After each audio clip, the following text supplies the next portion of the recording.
Welcome, Philadelphia, to another great edition of Race on Main Street. It's my favorite show because it's got my name in it. We have a terrific, it's got our name in it. That's right, it's got our name in it. We have a terrific guest coming on, Dr. Joel Fein from Children's Hospital Philadelphia. We're looking forward to all the talking information. About the violence initiative and how to keep kids safe. Yeah, so that's always good. And then Main Street's talking about going to Mars, so we're going to talk about that a little bit and see what's in store for the future.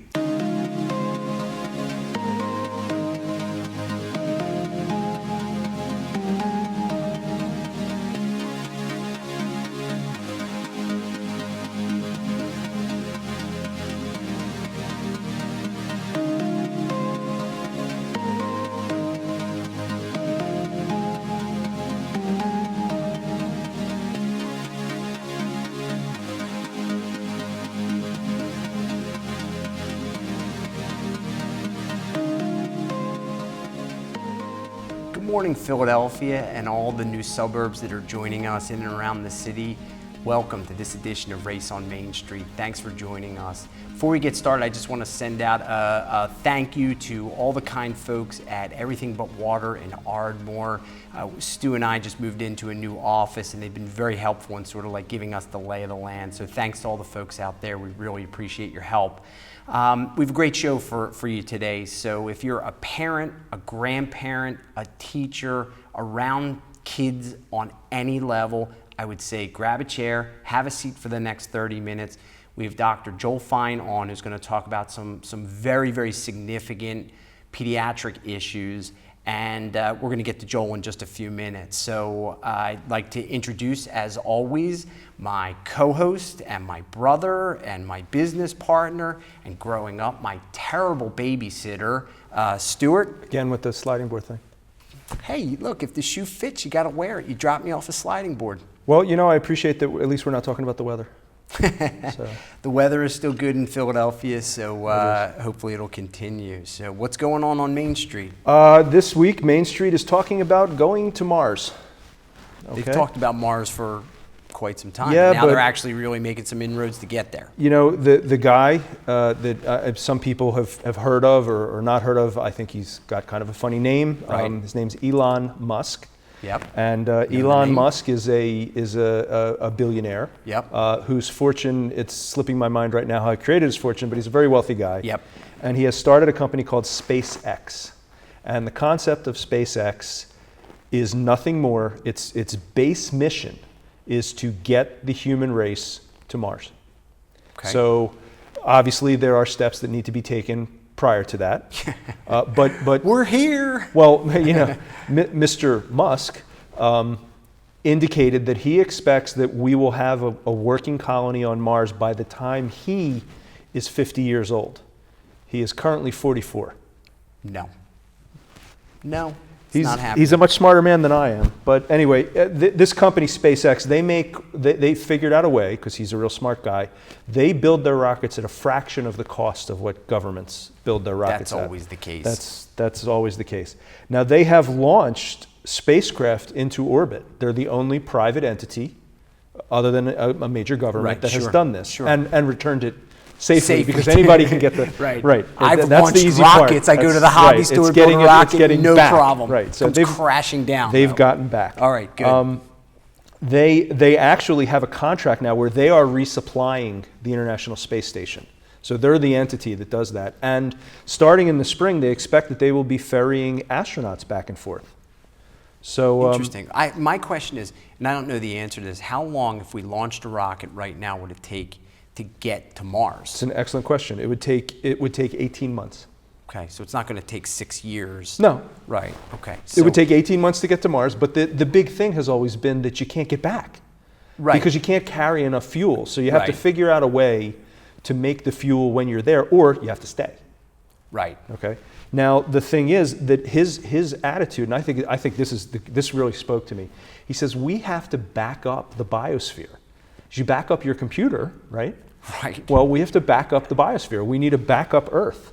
So the big science that's going to develop out of this, and all you little kids that are in 4th and 5th grade that are going to be in high school and college soon, this is your science. It's called terraforming. So what they have to do is figure out a way, like using Mars as the example, Right. is what they need to do is they need to manipulate the environment of the planet so that it warms up. Mars. We're talking about Mars. Mars has to warm up. I guess a different planet might have to cool down, Right. but Mars, we got to warm it up. So we got 6 years to get a lot of stuff out there, warm it up, and then we need 18 months to get people there. And he's saying in 6 years he's going to have a colony there. He wants to have a working colony there. Okay. And the way he's going to warm it up, and this is the controversial thing. But not getting there and having a colony there is not the controversial thing. Wait till you hear. Okay. The way you warm the planet up is with nuclear bombs. That's not such a good idea. His idea is to put fusion repeating devices, which by the way have not yet been invented, over the poles, and they're essentially they're like suns, and they pulse, and it warms things up. It melts the water. You put some plants in there. The plants convert the carbon dioxide in the air to oxygen, and the next thing you know, we're playing baseball on Mars. On Mars. You know, I love the idea of it. I think it's great. I love somebody who shoots for the stars. Okay. This is the literal thing. I mean, you're talking about being there with a working colony in 6 years, I think you said, but several of the main components to have not been invented yet. Yes, but and if you can't do that, then I guess he would want you to just buy a Tesla, because that's his company. Yeah, you know what? Maybe it's time for the super volcano to erupt. Oh, don't go there. All right, so our guest today is Dr. Joel Fein. He is a professor of pediatrics and emergency medicine at Penn, as well as being an attending physician in the ER at CHOP. Joel is Dr. Fein, I should say, is the co-director of the ER department's Violence Intervention Project at CHOP and at HUP.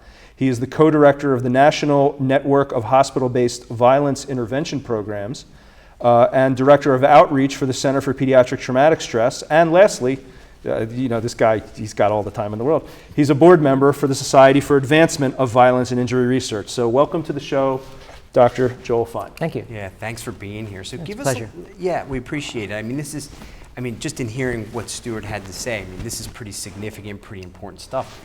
Give us a little bit so that we can understand what this violence intervention project is in the hospitals and who you're helping, how it helps.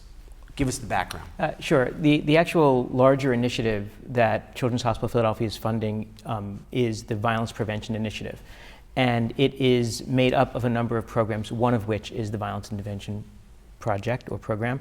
And I co-direct that entire initiative with a colleague of mine, Dr. Steve Leff, who is a psychologist. The way we look at violence is that it is not just one problem. It's a pervasive issue, but it takes different forms in children's lives especially, and many adults' lives. And so we look at it as something that we need to address from many different angles.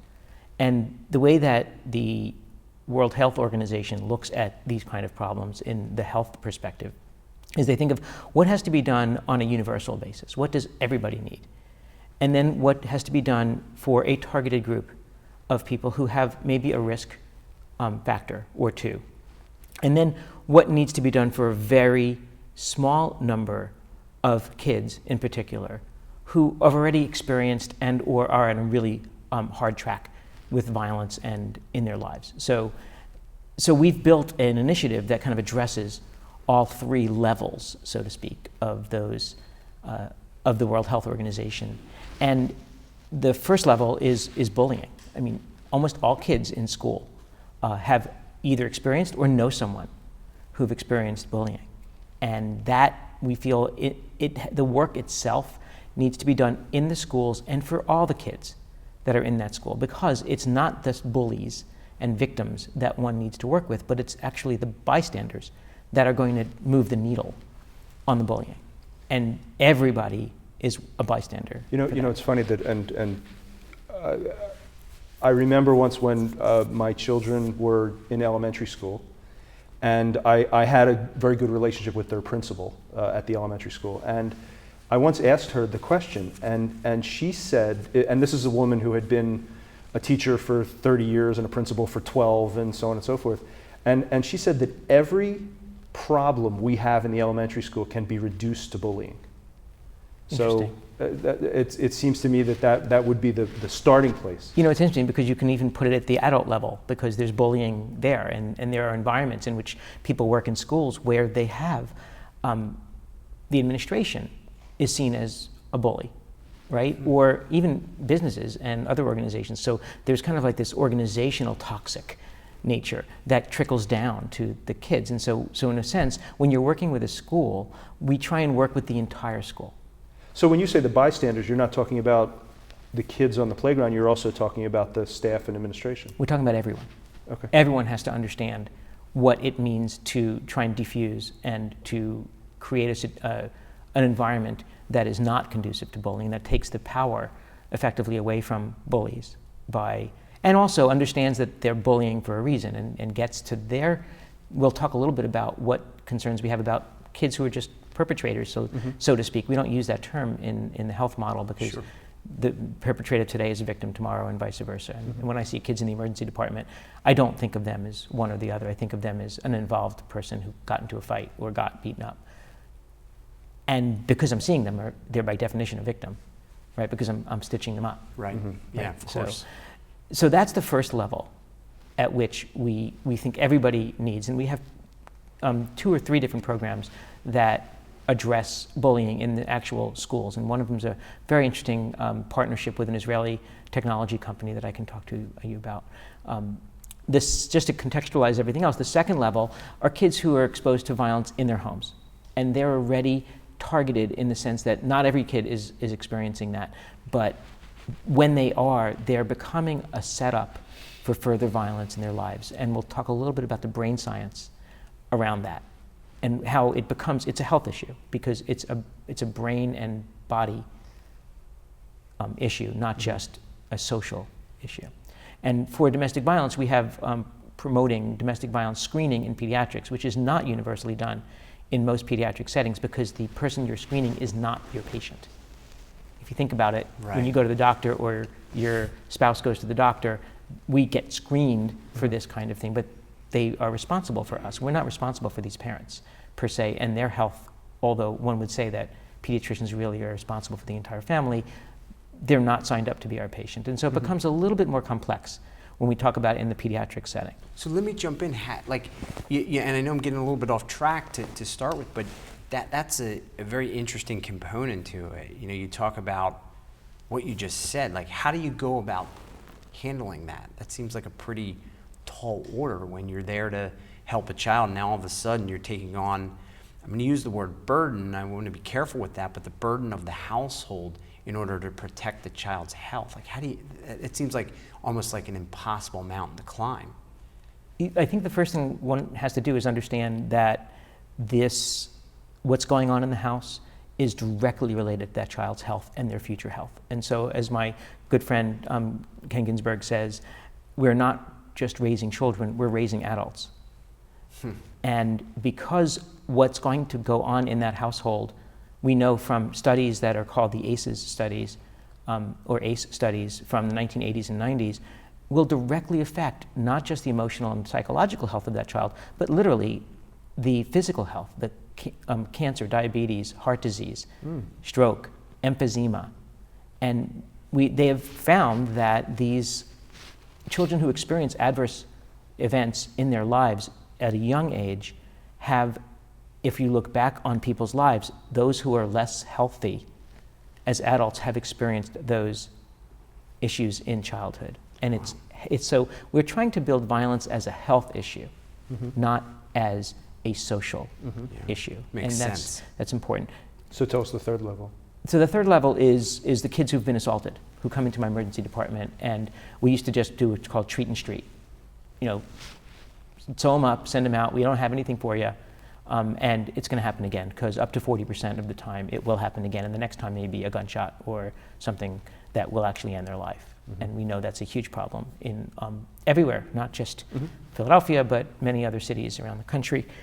So that project, which is called the Violence Intervention Program, takes the kids who are assaulted and enrolls them in a program which is kind of a very intensive wraparound. Each of these becomes more intense as the child's risk goes up. So the treat and street, do you admit the kids? I mean, like, no, how do you? We actually get permission to call them, and if we can't, if our violence intervention specialist who works for the hospital, and eventually will work with this child and family in the community setting after they leave the hospital for up to 6 months or more.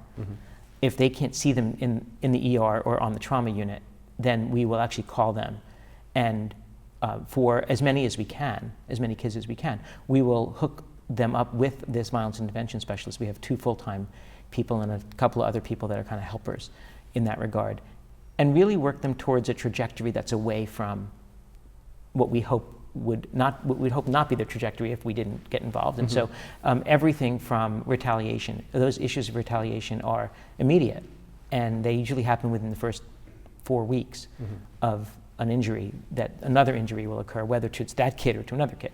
We want to stop that from happening immediately. So there's a safety plan that's put into place. Then there's mental health counseling. So there's an event that they came in for. Oftentimes that event is not the only thing that's ever happened to them, but it was an event.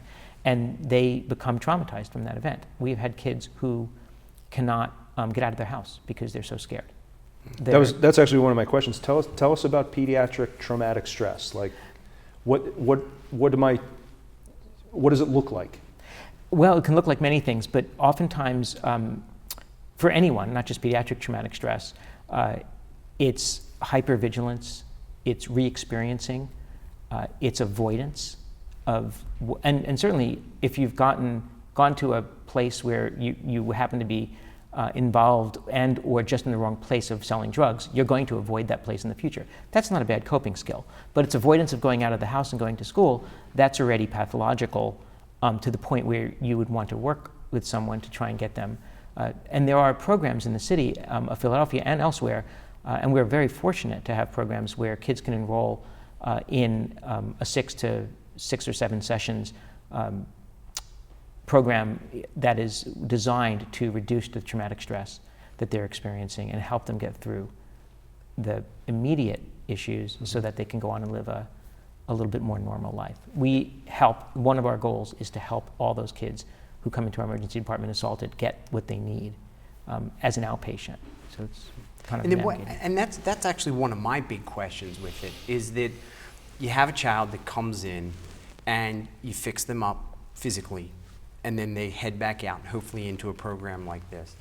How do they go about, where unfortunately they have to go back to maybe an area that is where there's violence around them?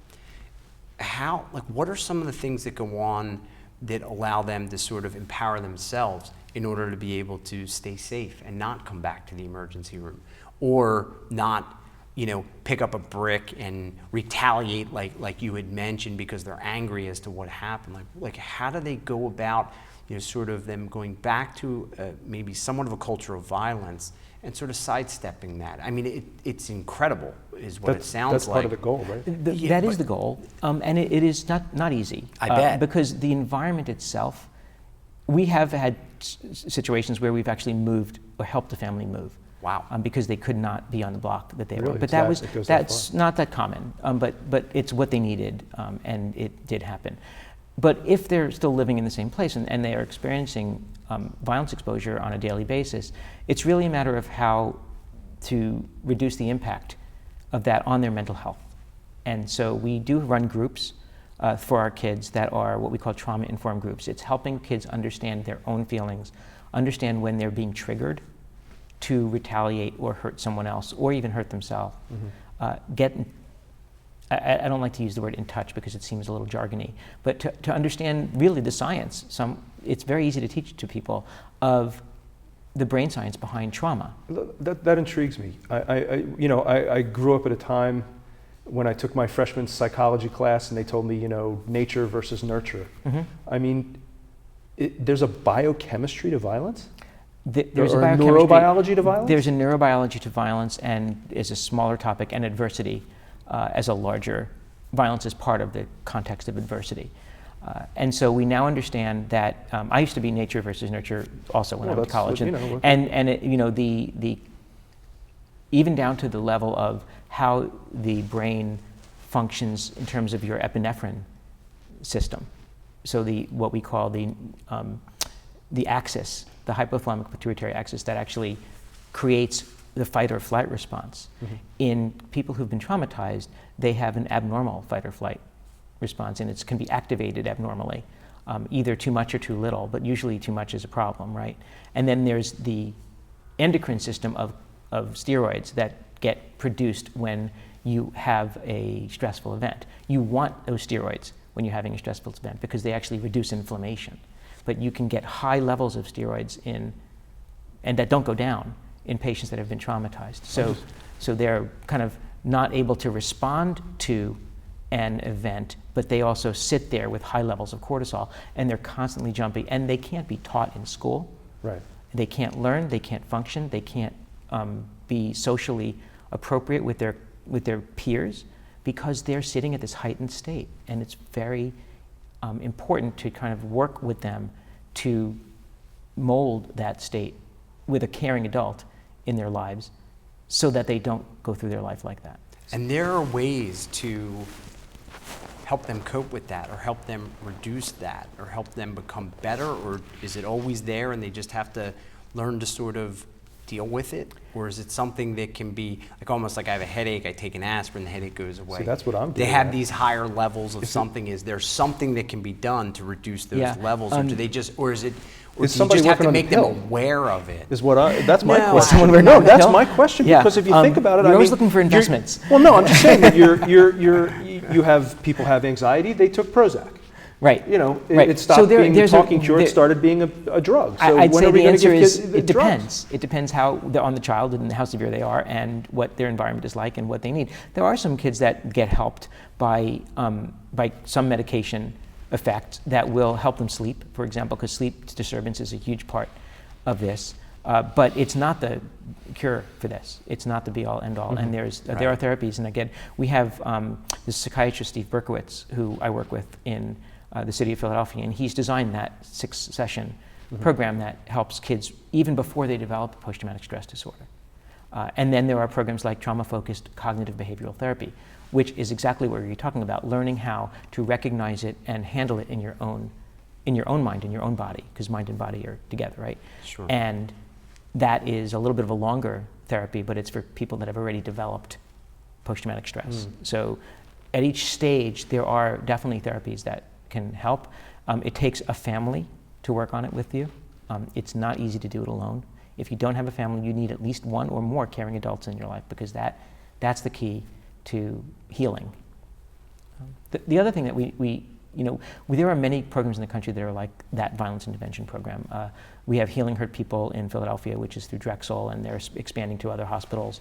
There are 27 or 28 members of our national network that do exactly that. We formed this network because we found we were doing the same thing, and we wanted to learn from each other. Yeah, makes sense. Makes sense. Now, is there any, we're right here in Philadelphia, any involvement with the school district, things like that? I'm assuming that there's kids at school, so that would be a good place to sort of go. Our violence prevention initiative is working in the schools. I said with the bullying initiative, we have again partnered with this other technology company that's called Life Changing Experiences in Israel, and we're making a complete surround sound interactive 3D. We've made a movie, they've made a movie, and we've supported it with our content, and it kind of brings up the bullying thing. It's a very cool program because the kids are actually interactive with it's like Epcot. This gentleman had made Epcot movies before, awesome. And it starts a conversation in the school about bullying. And so yes, working in the schools is important. It's very challenging because schools right now are very stressed. Yeah. That's the top-down problem that we're seeing. Everyone in that school is often stressed out, and it's important to reduce the stress of the people that are trying to help the kids. Yeah, I would imagine it's, you're right, top down. I mean, the Philadelphia School District on every level is under a lot of pressure at this point. But there are so many good people working in there that it's somewhat hopeful that there can be, with the right resources and the right approach, turned around a little bit. So I have about 20 seconds left. Oh boy. Wow. Which is unfortunate because I have like 100 more questions. As we say to so many of our guests, we'll have to have you back and talk about the chapter 2, because it's just this is there's so much information. Yeah. That's the other race that will Right, we'll get him. We'll get Ira out here. So thank you for joining us. We really appreciate it, and we'll certainly try to have you back and talk about. Thank you very much. Excellent. Great. Yeah, and I just one last thing though, is there course. anything that we could tell folks to sort of like be on the lookout for if Oh, this that's is a an good issue? question. Yeah. So, you know, yeah, I'm a parent, or I am a parent, but I mean parents out there, whomever, folks that are out there. What are some of the things that they should be looking for if it's maybe not as obvious as in some instances? I think any change in your child's behavior that you notice is important, and it's one way or the other, either activated or regressing from the family. That's somewhat of a normal adolescent approach, but it's an acute change or something that changes a little faster than others. And there's our Center for Pediatric Traumatic Stress there's a website for the Center for Pediatric Traumatic Stress. What's the website? Can you give us that? Do you know it, or we can get that? If you just type in Center for Pediatric Traumatic Stress and CHOP, you will get that. It's actually shared with Nemours and DuPont as well. Okay, that's We'll great. get that up in a Yeah, bottom. we'll get that up Yeah, there we'll for get that up. everybody to Great, be able I'll to give you all see. the websites for that. Yeah, Terrific, thank you. terrific. Thank Okay. you. All right, Thank you. I thanks, Thank you so appreciate much. that. Really appreciate Yeah. it. All right, well, that was kind of heavy. A little bit. So let's try to get some fun stuff done before we get out of here. Yeah, but not too fun, I guess. We Well. don't wanna- all right. Well, first of all, I'd like to, before we go, I would also like to give a shout out to Dr. Fein's band, Osler Circle. Hey, that's great. The band plays mostly Beatles covers and is made up of mostly CHOP physicians. The reason it's called Osler Circle is because the official name of the driveway in front of CHOP is Osler Circle, so it's a nod in the direction of Abbey Road. Got it. I get that. I So- would have never known that it was called well, Osler Circle. There you that go. It even has And a, I've seen them, and they are. It's a fun night when you're out Hey, there. it's a with it. good way to reduce stress. So in honor of that, I have 5 Beatles facts that you Okay. probably didn't know. First of all, did you know that the Beatles officially broke up at Disney World? No, I didn't know that. John Lennon penned his letter. He was staying at the Polynesian Hotel when he penned his letter of resignation. Now I said I have 5, but I'm going to cut to the last one because we need to get out of here. But speaking of Abbey Road, Okay. the original title for the album was Everest, and the Beatles refused to travel to Nepal to shoot the cover. So they changed the name to Abbey Road, Which is right so there. they could just walk out the door and shoot the picture of the cover. So that's Not- why the album, the iconic picture, It's iconic. is you're because right. they didn't want to fly to They Nepal. refused. That's That's terrific. those are our Beatles facts. Yeah, So sometimes it happens that way. sometimes So it does. I just want to remind everybody out there, hey, please don't forget all those first responders out there. They're the ones who are, keeping us safe in our communities.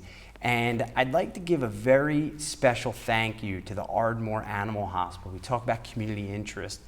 They went out on their own and they raised money in order to equip some of the local ambulances with devices to help dogs that might be in duress as a result of like a car accident, something like that. Now, obviously, the folks driving the ambulance, they're going to take care of the people first, right? We get that. But as they said, that pets and dogs are such a huge part of our lives that they thought this would be a great initiative. So Ardmore Animal Hospital, for your community support, we really appreciate it. They went out, they did this on their own, they donated all the equipment. They didn't ask for a penny from Great stuff. from other than folks living in the community, and a great job to all of those people out there. We just want to wrap up with next week. Our guest is Ricky Taylor from Turning Point and Associates. Again, they're going to be talking a little bit about a different side of retirement planning, and since it's such a great topic, everybody's in need of it. We're always interested in as much information we can get on that. So thanks for a great week. We appreciate you tuning in, and we'll see you out on Main Street. Have a great week. Thanks.